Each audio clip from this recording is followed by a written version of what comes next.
ஒரு பசுமையான காட்டில் முயலும் அணிலும் நல்ல நட்பாக பழகி வந்தனர். இந்தா கேரட் சாப்பிடு.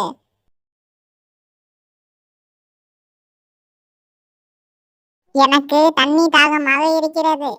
உடனே அணில் சென்று இளநீ பறித்து வந்து கொடுத்தது.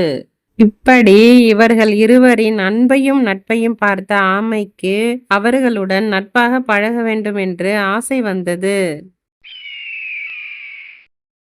நான் உங்களோடு பழக வேண்டும் என்று ஆசைப்படுகிறேன். என்னை உங்கள் நண்பனாக ஏற்றுக்கொள்வீர்களா? சரி, நாங்கள் உன்னை நண்பனாக ஏற்றுக்கொள்கிறோம். அதை நீ நண்பனாக ஏற்றுக்கொண்டது எனக்கு கொஞ்சம் கூட விருப்பமில்லை. அது நீரிலும் நிலத்திலும் வாழும் தன்மையுடையது. ஆமை புகுந்த இடம் வேற விளங்காது என்பார்கள். சரி, கவலைப்படாமல் இரு. சிறிது காலம் பழகி பார்ப்போம். சரி வரவில்லை என்றால் நட்பை விட்டு விடுவோம்.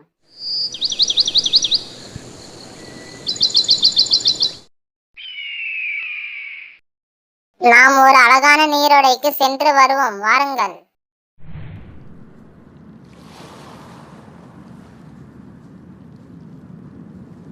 நீரோடையில் நடுப்பகுதிக்கு சென்றதும் திடீரென ஒரு முதலை வந்தது.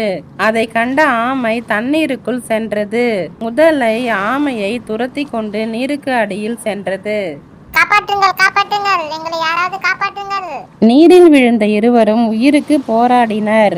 அப்போது அங்கு வந்த மீனவன் அவர்களை காப்பாற்றி கரையில் விட்டான்.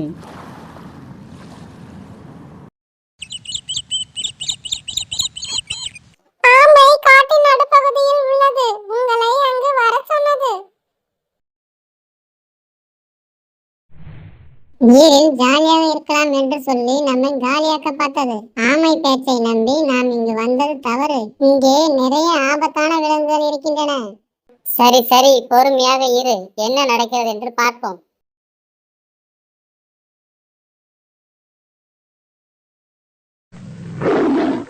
நண்பா, புலி வருகிறது.